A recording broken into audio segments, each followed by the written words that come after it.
Tout d'abord, je commence en mélangeant 2 sachets de levure dans un petit peu de lait tiède, avec lesquels je rajoute un petit peu de sucre. Ce bol de levain, je laisse au chaud pendant à peu près 1 heure, le temps que ça monte. Alors là, on peut voir que ça a bien monté, sachant qu'il y avait moins de la moitié du bol. Ensuite, dans le bol de mon cher vieux Kenwood, je vais battre 125 g de beurre, 3 œufs et 125 g de sucre.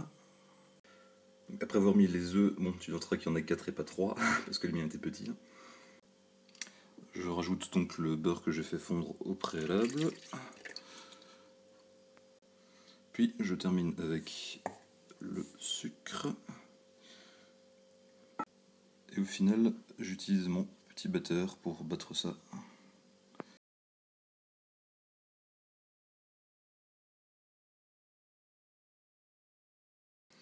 Bon, après ça c'est hors recette, mais personnellement j'aime bien rajouter un petit peu d'extrait de vanille dedans parce que ça permet de couvrir un petit peu le goût de la levure et puis ça peut pas être mauvais. Après tout ça, j'incorpore mes 750 g de farine dans le mélange qu'on a eu avant.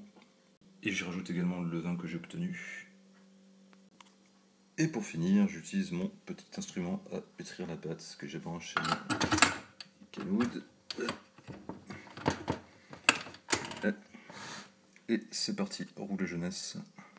Bon, alors notez que la recette prévoit normalement un demi-litre de lait.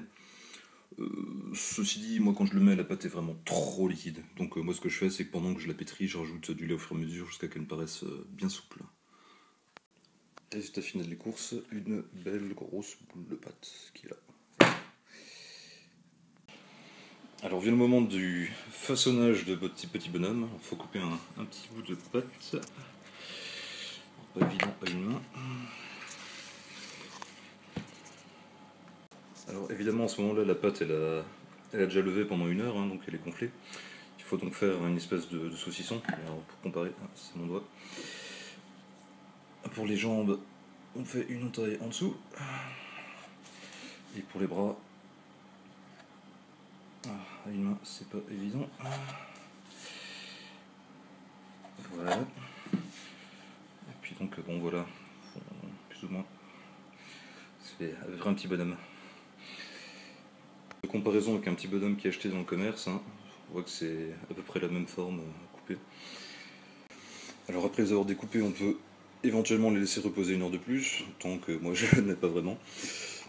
Donc je passe directement à l'étape suivante, hein, le jaune d'œuf. Alors bon évidemment, je vais pas montrer comment on badigeonne, j'apprendrai rien. Moi personnellement le jaune d'œuf je le délaye un petit peu dans de l'eau parce que sinon c'est trop épais. Voilà.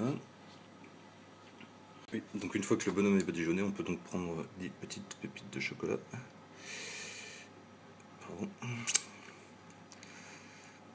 Pour décorer les petits bonhommes. Alors évidemment, je dis pépites de chocolat, ça peut être n'importe quoi. Voilà, pépites que je conseille de bien enfoncer, vu que quand le bonhomme va gonfler à la cuisson, il risque de ressortir. Voilà. Et donc faire la même chose pour ses petits camarades. Et une fois que tout ça est prêt, direction le four.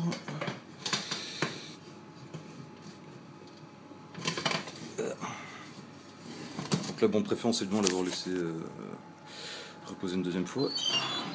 Et puis au four pour, je sais pas, vingtaine de minutes, de toute façon on les surveille. Hein.